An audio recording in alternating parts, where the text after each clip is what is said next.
Kwa mara nyingine tena tunawakaribisha wapendwa wafuatiliaji na wasikilizaji wa chaneli yetu ya Lisha Ubongo. Leo hii tutakuwa na Frateli Michael Didas. Karibu sana Frateli, utuambie umetuletea nini leo katika chaneli yetu hii ya Lisha Ubongo, mahali ambapo mabadiliko ni kubadilika. Wapendwa watazamaji na wafuatiliaji wa chaneli hii ya Lisha Ubongo, leo tutakwenda kujifunza moja ya sanamu kati ya sanamu nyingi tunazoziona katika kanisa Katoliki, na kuangalia sanamu ya Mtakatifu Yosefu ambayo anaonekana amembeba mtoto Yesu, huku mkono mmoja akiwa ameshikilia fimbo ambayo ina maua meupe, maua yanayojulikana kama maua ya yungiyungi au lili kwa lugha ya Kiingereza. Kabla ya kuanza kipindi hiki, tusali kwanza. Kwa jina la Baba na la Mwana na la Roho Mtakatifu, amina. Atukuzwe Baba na Mwana na Roho Mtakatifu, kama mwanzo na sasa na siku zote na milele, amina. Kwa jina la Baba na la Mwana na la Roho Mtakatifu, amina. Mpendwa mtazamaji wa chaneli yetu ya Lisha Ubongo, kama nilivyokujulisha hapo awali kwamba leo tutakwenda kuangalia sanamu ya Mtakatifu Yosefu ambayo anaonekana ameshikilia fimbo kwa mkono mmoja, huku mkono mmoja akiwa amembeba Yesu.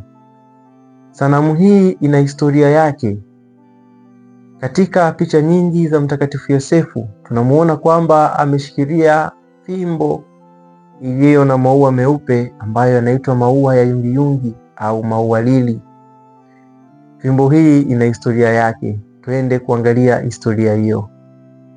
Historia hii haitokani moja kwa moja na maandiko matakatifu, bali hutokana zaidi na mapokeo ya kale ya Kikristo.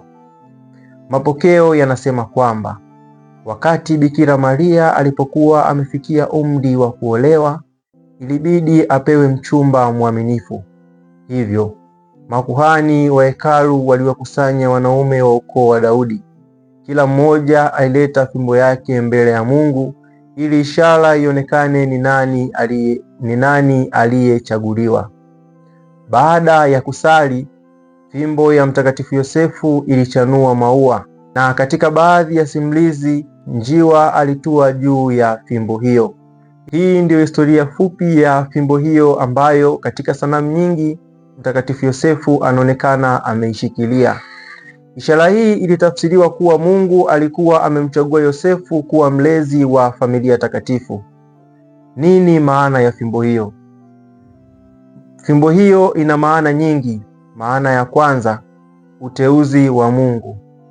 Inaonyesha kwamba Yosefu hakuchaguliwa kwa bahati mbaya, bali ni kwa mapenzi ya Mungu. Lakini pia inaonyesha usafi na utakatifu. Maua meupe ya yungiyungi au lili yaliyotokea katika fimbo ya Mtakatifu Yosefu yaliashiria usafi wa moyo, unyenyekevu na uaminifu wa Mtakatifu Yosefu. Tatu, ulinzi na ulezi. Fimbo ya Mtakatifu Yosefu ni alama ya uchungaji au mlezi, ikionyesha jukumu lake la kumlinda Kristo pamoja na Bikira Maria. Nne, uzao wa Daudi. Wengine wanaiona kama kumbukumbu ya unabii wa ukoo wa Daudi, kama ilivyoandikwa katika kitabu cha Nabii Isaya kuhusu tawi litakalochipua. Picha hii inaonekana sehemu mbalimbali kama vile sanamu za kanisani, vioo vya kanisani, medali na rozari au sala au kadi za sala na novena.